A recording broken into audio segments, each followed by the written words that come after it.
Greetings and thank you for joining us for another installment of Political Roundup on VOP TV. I am Jerry Arpillai, your host, and I'll be leading the way as we traverse through the complexities of today's political terrain. Welcome to the Political Roundup, your trusted source for deep dives into today's most crucial political issues and the society implications. Join us as our experienced analysts navigate the intricacies of the political landscape, sharing their expertise and insights. Before we delve into our discussions, we will offer a thorough overview of the key topics shaping politics today, ensuring you're fully briefed and ready to participate in the day's most important conversations. First on the agenda today, where the Social Economic Rights and Accountability Project, Serap, is urging President Bola Tinubu's government to investigate the accounts of all 36 states and the Federal Capital Territory to identify public officials who have misused public funds to pay for their children's education expenses. The organization said that the Nigerian government must publish the findings of the investigation and that the schools involved should be made to return the money to the government with interest. Serap's demand for an investigation comes at a time when the former governor of Kogi State, Yaya Bello, is facing scrutiny from the EFCC over allegations of misusing public funds to pay his children's school fees at the American International School in Abuja. In December 2023, it was reported that the EFCC had confiscated a significant amount of money, worth about $760,910, which Bello had prepaid as school fees for his 4 children until they graduate due to suspected money laundering. Second on the agenda today, where the Nigerian government, through the Minister of Trade, Doris Nkiruka Uzoka Anite, has issued an open invitation to firms and corporate entities to participate in the $10 billion Nigerian Diaspora Fund multi-sector investment initiative. This project aims to stimulate economic growth and development in various sectors of the country's economy, and the minister announced the call for participation in a social media account. An unprecedented opportunity, he said, for citizens in diaspora to drive Nigerians' economic growth. Third on the agenda today, where Festus Osifo, the president of the Trade Union Congress of Nigeria, has revealed that the proposed new minimum wage of 615,000 naira agreed upon by the TUC and NLC was calculated based on an exchange rate of 1,700 naira per US dollar. He also hinted that a long-awaited announcement of the new wage may take place on May 1st, which is Workers' Day. Osifo said this while speaking with journalists on Friday in Abuja. He, however, said the 615,000 demanded by the organized labor was not sacrosanct. Still on more updates, where a devastating bandit attack has struck Maradun town, the seat of Maradun local government area in Zamfara, claiming 1 life and kidnapping multiple residents.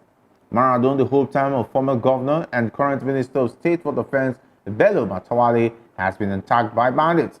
Although the state police authorities have not yet released a statement, a local resident, Nura Maradun, reported that the bandits, armed with sophisticated weapons, stormed the town at 1 a.m. on Friday, firing indiscriminately to terrorize residents. The bandits then went from house to house, abducting numerous citizens. They came in around 1 a.m. and operated till 4 a.m. unchallenged. They went on to search house by house, looking for people to be kidnapped, he said. From what he said, and I quote, "I can confirm to you now, 1 person was killed and about 8 persons, most of them women, have been taken away. And some of the women kidnapped are daughters of the Emirates brother." Meanwhile, the American International School of Abuja has pledged to reimburse 1.1 billion naira to Kogi State, stemming from former Governor Yaya Bello's children's school fees. And this decision follows the confirmation that the erstwhile governor had indeed remitted $845,000 to the institution. In correspondence addressed to the Economic and Financial Crimes Commission, EFCC, the school expressed its commitment through returning $760,000 to the Kogi State Treasury. This action forms part of the ongoing investigation into Bello's purported money laundering activities. After this short break, we will dive deeper into these topics and more. Stay tuned as we continue our exploration.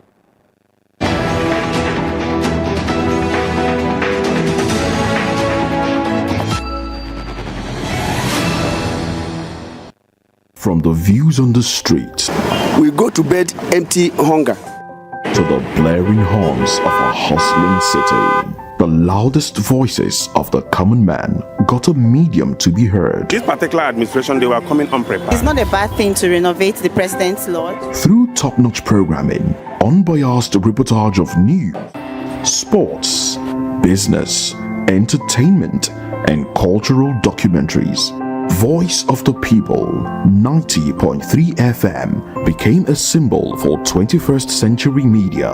And now, a new baby is born. Voice of the People Television, VOP TV, youthful, full of vigor and penchant for excellence in the continent's media space, exposing the wrongs, applauding the rights, dissecting the news without fear or favor, through factual and accurate stories and contents. Corruption kills three things that makes a society. Representing the interests of the people and giving them a voice. Voice of the People TV is here to stay towards building a fair society. VOP TV, Voice of the People Television, truly a voice for the people.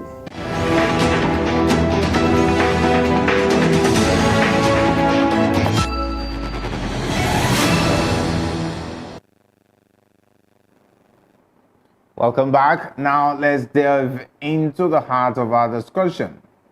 First on the agenda today, the Socio-Economic Rights and Accountability Project Serap is urging President Bola Tinubu's government to investigate the account of all 36 states and the Federal Capital Territory to identify public officials who have misused the public funds to pay for their children's education expenses.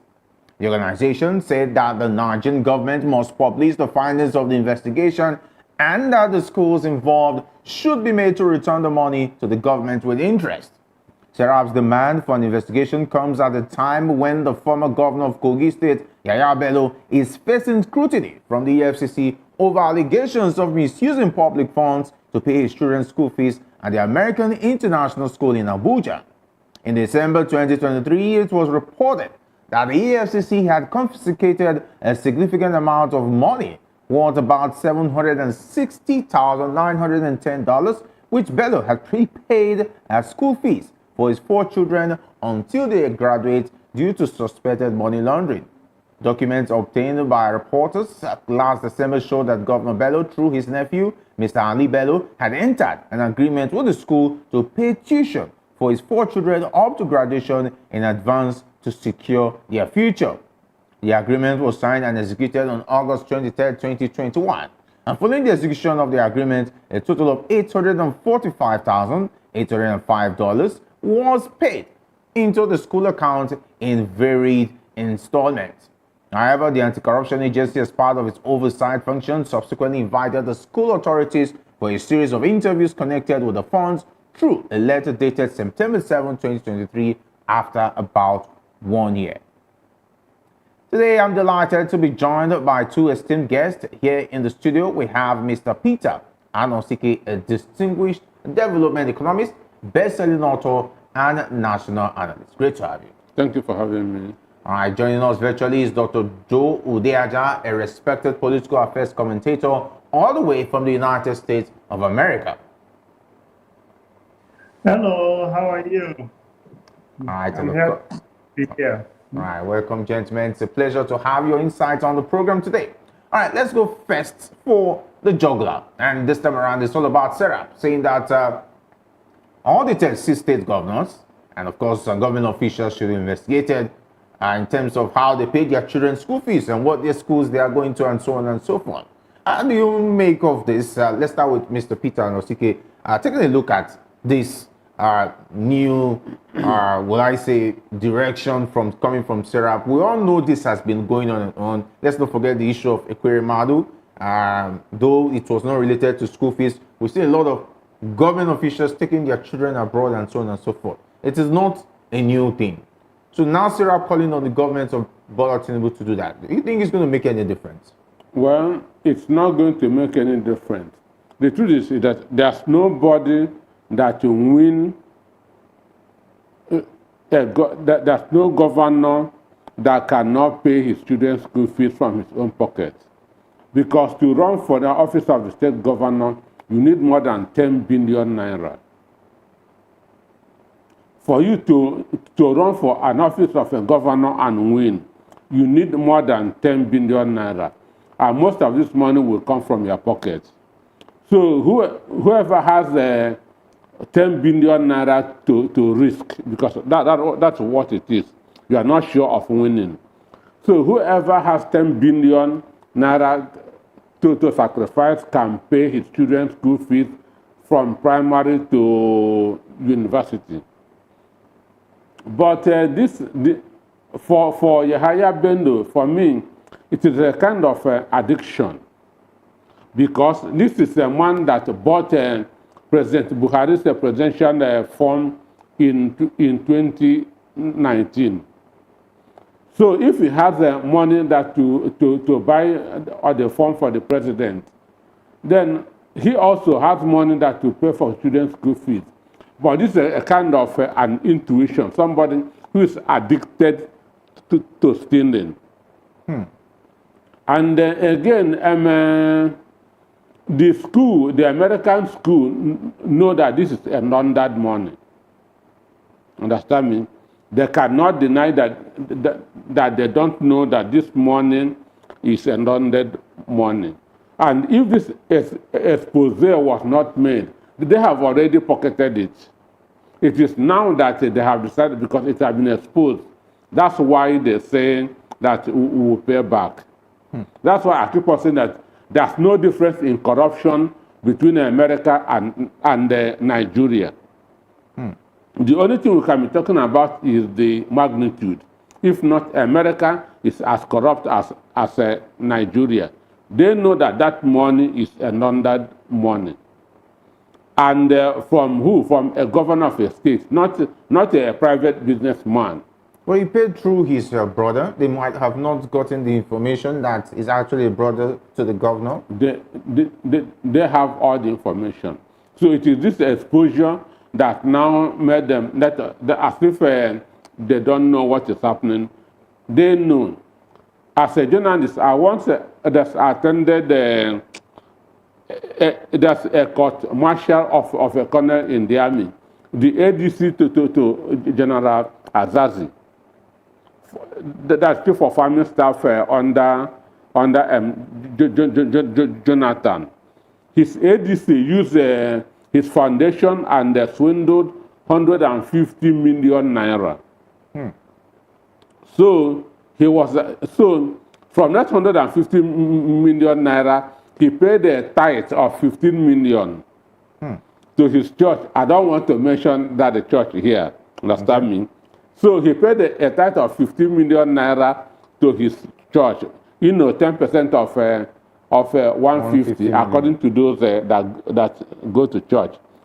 So you don't go to church? I stopped going in 1996. Why? Why? Because of the tithe issues? And that remains one of the best decisions I've ever made. Understand me? So how do you communicate with your God? Let us go forward. That's a story for But you're still a Christian. We're still a Christian.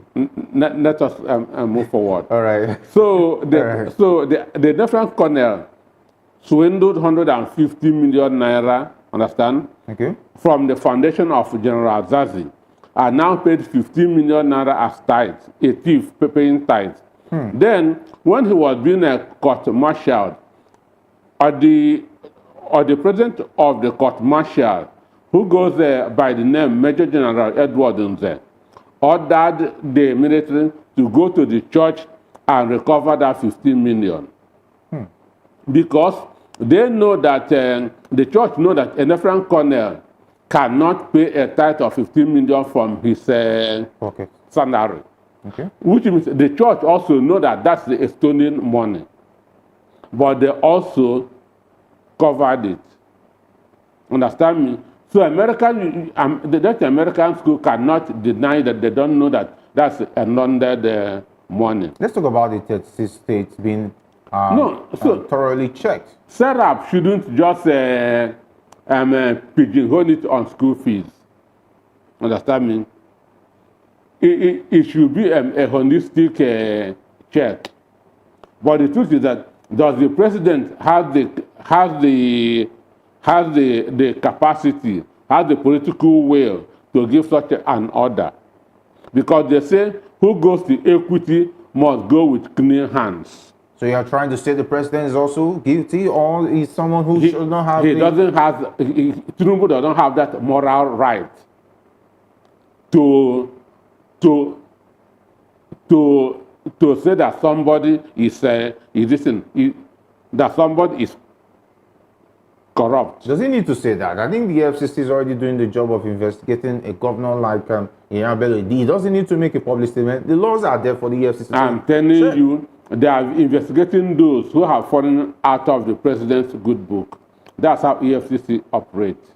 Iyabelo, what issues are you talking about that he has with the presidency? Because Nigerians would like to know. Because now when the former national chairman of APC announced the former Senate President Ahmed as the consensus candidate for the APC, Yahaya Bello was in the picture.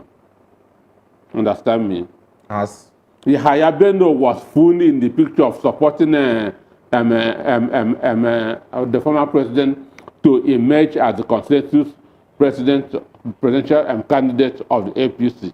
That was why Yahaya Sunday was sacked immediately after Tinubu that became president. All right, let's go to Dr. Joe Diaja. Taking a look at the fights against corruption has become a big issue. And now Serap is saying that all the governors in the 36 states and the Federal Capital Territory, let's not forget, Nyesom Wike is the current minister, and of course, he's also a former governor. He's saying that even the likes of Nyesom Wike and, of course, the governor of Lagos State and as well the governor of Ibadan or your state and so other states, even Obaseki and so on and so forth, all these governors, they should be investigated. They should be checked how they pay their children's school fees and where those funds are coming from. Do you think they'll be able to do this? Do you think that there'll be any time there'll be a political will? Well, governors and of course officials, government officials should be investigated in terms of how they pay their children's school fees. Well, I think the call by Serap is long overdue. I'm glad they made the call, and I hope that the EFCC and other investigative bodies follow through. You see, one of the reasons why Nigeria is regarded as one of the most corrupt countries in the world is because Nigerians, especially Nigerian officials, take public money with impunity. They do not take public money because they are poor. They do not steal money because they are poor. They do it because they have total disregard for what is fairness, total disregard for what is good for the society they are responsible for. And that is sad, that is unusual. And also, there is no punishment for them. You see, Serap made a good call, and I agree they should investigate all the 36 states, the governors, and other officials. Another problem Nigeria has is that after the investigation and the cash people, in this type of situation, they already said to refund the money with interest. That is not punishment. That you are caught stealing money, and then the punishment is, oh, return the money with interest. That is not punishment. So what that does, it actually makes people want to steal the money more, because the punishment would be just return the money and with interest. Well, first of all, what interest? It should be You bring them to court, try them, and punish them with prison or huge fines, in addition to returning the money. You know, this is not just at the government level. It happens in villages. People will say, okay, well, let's just pray and forgive. You know what? That does not deter criminality. Actually, it makes criminality morph into dangerous zones. And that is another problem that Africans in general have. Africans believe in truth and reconciliation. There's really nothing like that. That is a myth. What deters criminality and preserves the uniqueness of a society is you identify people who did something wrong and punish them. Africans most of the time believe, okay, let's call them and in some cases beg them to please tell us the truth. And they tell you one or two things and then they say, okay, let's pray. Everything is forgiven. Well, it does not work. It does not. Now, let me make a comment about the school. America, UK, France, whoever, is not there to monitor your people. No, they don't have the responsibility. And in fact, they don't have the wherewithal to monitor where the money comes from. If you are a government official, anybody, and you go there and say, I want to pay for my child for education, even in this country, no school will ask you where the money came from. They don't do that. You don't ask that. So the idea that the American university will say, oh, where is this money or this? No. That's not their responsibility. Okay? So in this country, no government official will pay tuition with public fund. It just doesn't happen. So I think there are things that I like what the Serap, they call the med. And like I said, I hope they go all the way and not only identify those doing it, these governors, chief of staff, and so on, and then punish them. Not say, okay, just return the money with interest and everything will be kumbaya. It just doesn't work, I'm afraid. All right, definitely, and the fact that the school has already decided to return the money, what other punishment should be given to the school? Because the school has said, okay, the EFCC had to write to them, not like they came out and say, we are going to return the money because somebody spoke about it. The EFCC actually wrote to them and said that this money was laundered. It's a laundered money. Okay. Laundered money, understand? Coming from a public servant. Okay. Understand? So, and the way it was paid throughout the children's school is suspicious. It's suspicious. And then when you begin that to take money without asking questions, it's also suspicious. This not only happens in Nigeria. Even we've seen documents that show that even the United Kingdom, a lot of ex-governors have been indicted. Even former governor, talking about James Ibori, still till now, is still paying school fees in the UK for his children, and so on and so forth. And this is the same person that was arrested, jailed in the UK. He still has properties in the UK. We've seen even former Northern governors from Jos Plateau and so on and so forth. Other governors have also been indicted, but still yet, these monies are still in the UK and so on and so forth. These are the fathers of corruption. Understand me? UK, United States, that's Europe and America. At instance, corruption is not an Igbo word or Hausa word or Yoruba word. And you cannot give a name to what you don't know. So it is from there that it is coming to Africa. Okay, talking about the school, definitely. Are we going to tell other schools as well that if this money comes, make a report?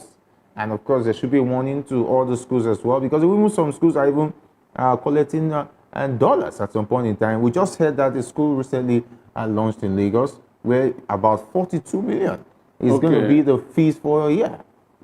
The Yes. primary school, for that matter. A primary school that's for 5 years to 8. Understand me? The charter this thing, Charter house, charter yes. house. And mind, I have checked that school. It's not up to among the first 20 in UK. They are not up among the first 20 top schools in UK. And that thing can only happen in Nigeria because they know that corruption is here. Our public servants have access to free money. They cannot go to South Africa and build that school. They will be chased away. They cannot go to Ghana. They cannot go to Kenya. They can only come to Nigeria because they know that our civil servants are corrupt. Our politicians are corrupt. They are swimming in public funds. That's why they decided that to come here and build the it. school. Understand? They cannot build it in any other country in Africa. So what they are now saying is that, what I just want us to get clearly, are they going to now tell schools, send a warning or a memo to all schools that if the public servant brings their children to school, you should let us know what they are paying and so on and so forth? Why are they going to achieve that? For me, the charter house school, any parent that is sending his children or child there should be investigated. It's a suspect. How can you pay 42 million for a 5-year-old boy or girl? What's your source of income? It is only free money, it is only stolen money that you can use and pay such fee. Okay, let's go to Dr. Joe Ojiada before we move to the next on the agenda, because we're just going to merge the two, talking about the school returning money and so on and so forth. Dr. Joe Ojiada, how can they achieve this? If Serap is saying the FCC should do this, the government should do this, how can they achieve it? Would they be able to stop these governors or these public servants from laundering money to pay their children's school fees? Well, you have to tackle the problem from the source. Schools, again, are not there to monitor how money comes. Schools anywhere in the world are not investigative bodies. They are there to take money you give them for your child. Okay? Now, the schools can cooperate if there is investigation going on. And that cooperation has limitations because there are some personal information that schools are not supposed to disclose under the law. If they disclose it, they will pay heavy fine. Schools are not there in Nigeria or anywhere in the world to investigate or monitor how your money comes. They can ask questions. For example, if you are putting some money on a regular basis, they can check to see the source of the money. But see, the case of Nigeria is very complicated because Nigerians carry cash. So if you go to pay your child's tuition with cash, the school is not going to ask you, how did you get the cash? No, it's not their responsibility. But they can cooperate once EFCC or any investigative body says, we are investigating how this money came into the school. They can cooperate, but they are not there. That is asking for more. Now, let me ask you, if you are selling a car, a Mercedes, or any of these exotic cars, and somebody comes there in Nigeria and wants to buy it, do you question where that money came from?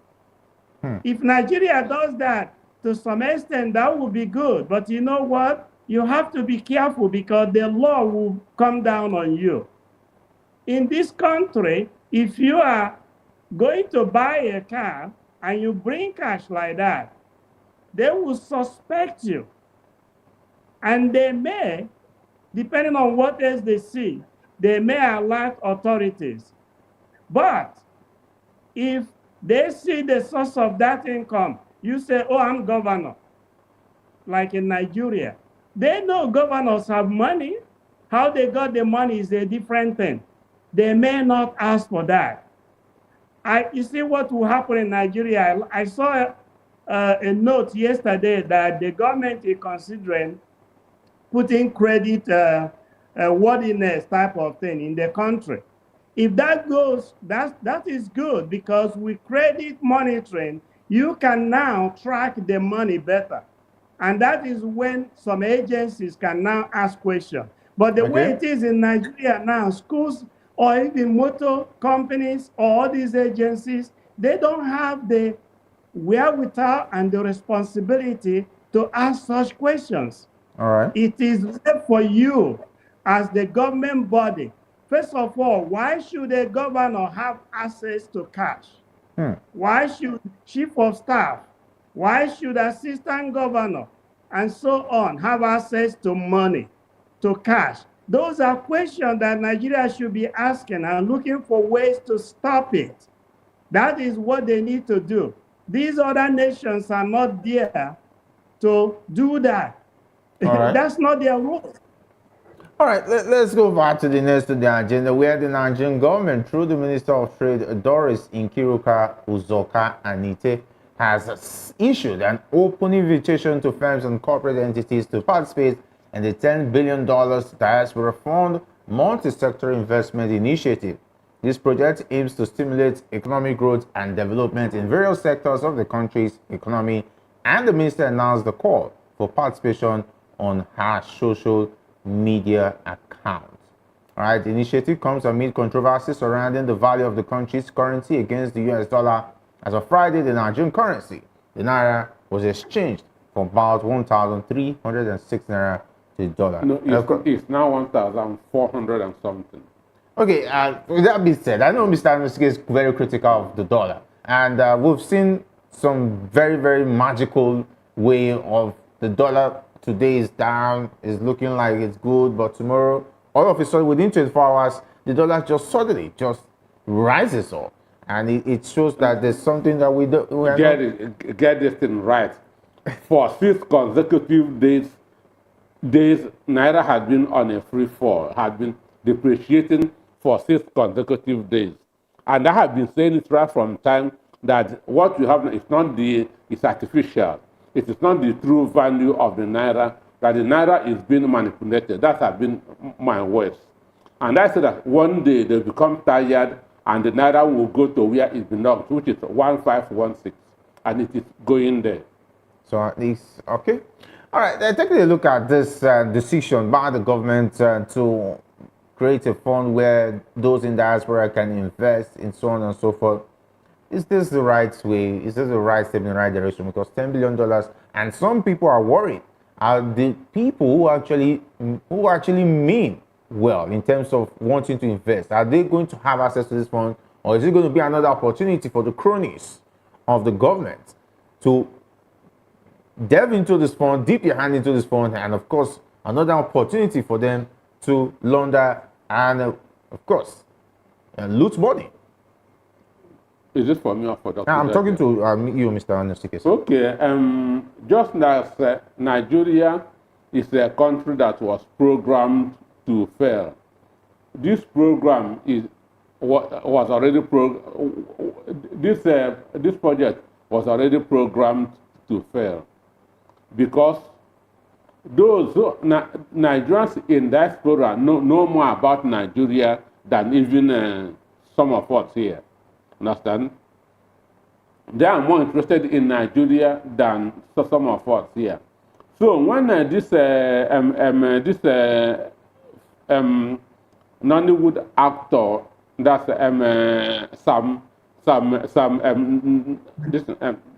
died. Sam Loco. Loco. Okay. It was Showore that coming from United States. Showore was in New York. He called me, Peter, are you aware that Sam Loco is there? I said, no, I don't know. Understand? So Nigerians abroad know what is happening in Nigeria even more than those of us here. So they know and they understand the game that is going on. I'm telling you for free that no knowledgeable Nigerian would throw his money into that. Understand me? Watch it at the end of the day.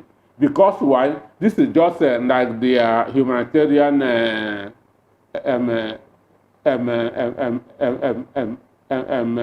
ministry. There's no accountability. There's no transparency. Understand?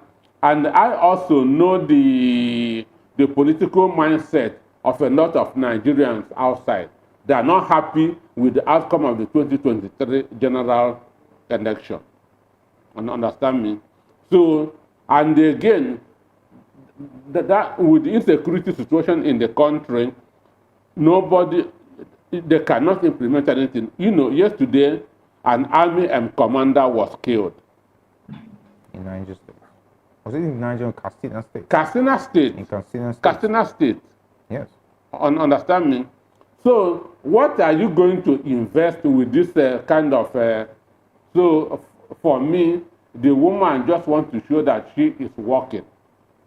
So she's dead on arrival? On paper, it sounds good, but in reality, Nigeria will abandon it like a rotten potato. All right, Dr. Joe, there is also someone who is in diaspora. How excited are you about this? Are you excited, or do you think this is a project that is dead on arrival? Well, I don't know if I would say I'm excited. I think it's a great initiative if it was. Okay, the problem with many things with Nigeria is that in general, they do put out a lot of stuff that sounds good. But when it comes to implementation, it messes up. And a major reason why it messes up is because, unfortunately, for the most part, there is this inherent corruptive mentality that is so pervasive within the country. I will give you an example. I believe it was when Peter Obi was the chairman of Fidelity. I might be wrong, maybe him, or I think it was him. They had this mass investment opportunity that was sent everywhere. I think it was about $8 per share. I was one of those. I bought some. Today, I don't have anything. And I have some colleagues here who bought up to 10,000. Being a very conservative investor, I didn't want to put that much money. Plus, I didn't really have that much money anyway. But that's the example. Now, what happened to that money? When I went back to Nigeria, when I went to visit in 2008, I asked them, the first thing the person told me after checking was, well, you know, that whole thing was a mess and we can't do anything. And then she asked me, how much did I put? And I told her, she laughed. She said, well, we are dealing with people who have more money, who put more money. Your own is so small that, you know, you might as well forget it. So today, when I see this initiative, I said, oh, this is good initiative. But immediately, it came to my mind what happened there. And I'm talking about me. I cannot talk about the rest of diaspora Nigerians. But I can tell you many of them have stories of how they have tried to invest in things in Nigeria through government, through banks, through individuals. I can tell you how many people around me that I have started something with. Today, I do not have any information on how those things are happening. So that is why I say that we do have Nigerians put up some good initiatives, but because of that corruptive mentality that is pervasive now, it ends up meaning that many people will not be interested. And mind you, most of the Nigerian diaspora that have history, that have money, are those in their 60s and above. Many of them are not necessarily looking for more money per se. And therefore, this is where the problem may be, because many of them will say, well, who are they investing in for? Their children are in diaspora. Many of them are not going back, unfortunately. And so they don't know. So I think that Again, this is good initiative, but what Nigeria needs to do is don't put the cart before the horse. They need to look at how to bring people to believe in the country, to believe in the system, to believe in the banking system, such that people can now say, I will invest for my children, for my family, knowing that many of us may not get there. Until they do that, it's going to be a big problem getting people. The other thing I want to say about this, they talk about going through investment managers. Okay. Bloomberg already reported it. Bloomberg already sent it out to investment managers. Well, guess who those investment managers will be? Most of them will be foreigners. Now, that doesn't mean they will not manage your money, but it may not come out the way Nigerians want it. In other words, many Nigerians, once they see how it is managed, will just take it as another management in terms of fund management. So again, I don't want to sound pessimistic, but I think that Nigeria needs to do more work to bring confidence and trust of the people, so that when they put out something like this, many people will jump into it and see it as opportunity, one, to help the country, but at the same time, to help their family and themselves, as the case may be. They have not done that. All right. Okay, we are pressed for time because we have lots and lots to talk about, but let's just quickly just breeze through Festus Osifo, the president of the Trade Union Congress, who revealed that the proposed new minimum wage of 615,000 naira agreed upon by the TUC and NLC was calculated based on an exchange rate of 1,700 US dollar. And he also hinted that the new minimum wage may take place on the 1st of May, which is Workers' Day. And of course, that's about next week, if you want to look at it that way. But he said that however, said that the figure demanded by the organized labor was not sacrosanct. Just quickly. Well, for me, what I read was that it may not be announced on the 1st of May. That is what I announced. But before I go into that, I want to what Dr. Uda just said. P2B resigned from being the chairman of Fidelity Bank in 2003. Okay. He was presiding as the chairman in 2003 when the information came that he had been elected governor. So it wasn't the Bisi Kanu that drew his attention that he has been elected governor of Anambra State, and he resigned that week. So from 2003, he was not the chairman of Fidelity Bank, but before then he was. So I don't think that it is right to calculate a minimum wage based on the prevailing exchange rate. Understand me? Because one, they said that they did it when it was 1,700, but now it's no more than 1,007. So what should happen now? So if the minimum wage should be based on exchange rate, it means that it will keep on going up and down, which is wrong. And again, 615,000 naira is it is outrageous. It is outrageous. No government can pay that. Understand me? All right, no government can pay that. We are pressed for time. Mr. Dr. Joe Diaja, your final shots before we call it a day on Political. Okay, well, thanks again, Mr. Nosike, for that correction. Like I said, I wasn't sure exactly who was the chairman of Fidelity at the time. The proposal, I agree, going from about 30,000, I believe what it is, to 600 and something. I don't know how you can afford that. I think it's important to remember that once you increase the minimum wage at the government level, it starts to trickle down, and that may cause the worst inflation Nigeria has seen in recent years if they do that.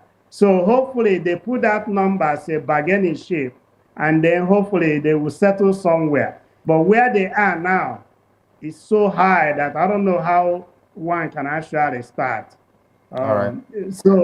But let's see what happens. All right, let's see what happens. Okay, your party short, Mr. Alonsike. They should be taken off a reasonable wage. A reasonable wage because what the percentage of Nigerian workers is not up to. Most Nigerians are not a civil servants. Okay. So they should be thinking of what will be beneficial to other people. All right. All right, thank you very much, Dr. Joe Udiaja, for joining us on Political Roundup this evening, all the way from the United States of America. Thank you, and have a great weekend.